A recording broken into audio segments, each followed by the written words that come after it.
Tonight we're going to celebrate 3 important milestones that really were made possible by our partnership with OMP. I think most of you know that all the patient care that's done with Ultraflex technology is exclusively through orthotists and prosthetists. And so the first milestone is really a simple one. It's a great one. We have 200,000 patients that have been braced with Ultraflex through the OMP profession. So give yourselves a big round of applause. And the main thing I want to do there is just say thank you.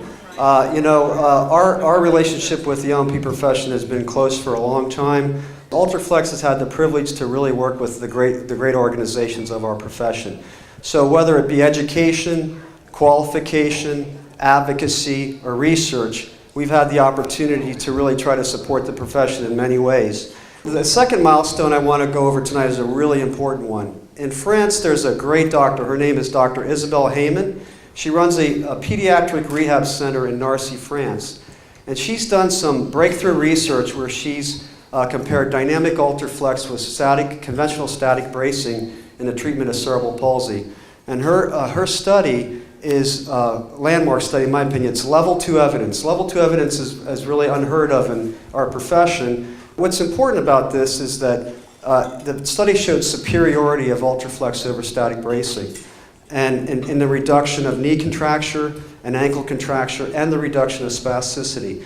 So her work paves the way for Ultraflex and you as our providers to emerge as the new standard, one of the new standards for how you manage children with cerebral palsy. So I just think that's a great milestone. Evidence is what we need. Evidence-based practice and evidence-based reimbursement is where the field has to go. One of the patients that benefits from the type of design that was done in that research is our patient Caleb.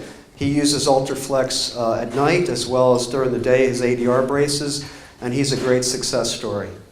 The third milestone I want to bring up is that we greatly expanded our CFAB lab last year. We do about 25 live courses a year and a number of webinars, and our research is getting out there. So we expanded our CFAB facility to really get ready for the growth that we're starting to experience. We have a great lab. When you use our lab, the designs that you get will be the same designs that were used in the studies that we're doing. When you get an Ultraflex orthosis from our lab, it will have a watermark on the shell that is distinctive that lets you know it was fabricated in our lab. And there will also be a certificate of the technician that made the brace. And so we have great technicians, we have a great lab, and I just wanted to let you know it's been greatly expanded. We're an R&D company. We're always looking for product innovation. We're always listening to the field, the problems that the patients have, how we can improve their care. So we've been working confidentially on our next generation of dynamic component. So this is our new logo for the One. So now what we're going to do is show you the One.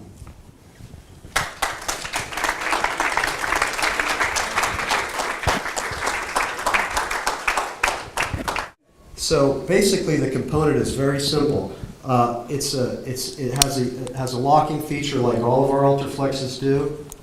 Very nice and simple though. Now it's a single action in and out. The thing that's really nice about this device is one device can be mounted on the knee, elbow, wrist, or ankle. One device. One device can be used for flexion or extension. One device. You only have to order one thing. And it comes in a small and large version. Here's the larger version, here's the smaller version.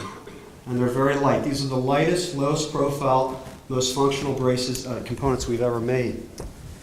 I'll just show you really quickly a couple nice things about it. One thing is that, as you can see right now, it's providing, in this case probably would be dorsiflexion assist. So all I do to remove the power unit, there's a little latch on the bottom, pull it right off. Isn't that nice?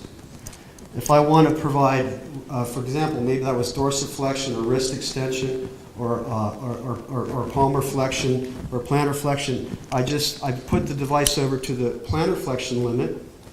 I flip the device over in the direction of the assist that I want.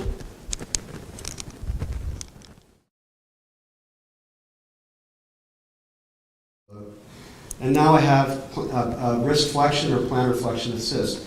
So the same thing would be true of knee extension or knee flexion. If I want to reverse it back again, I just take it off, Move it to the other limit, flip it over, and remount it. So it's a very simple device. It has the ability to position the limb with a worm gear, so there's an infinite progressive backstop to take up flexion angle, so you can stretch for extension and block flexion. This is an example of one built into a knee ankle foot orthosis. This is actually the design that was used in the Heyman research. Those of you who have used our pediatric joints in the past, there's something you've always asked us for. You said, give me a Don-Doff lock on our pediatric devices. You said, give me some flexion stops on our pediatric devices. So this is a fully featured joint. I'd like to give an acknowledgement to all the leaders in the O&P field that work so hard to maintain the health of our profession. Here's to you as well. Hear, hear.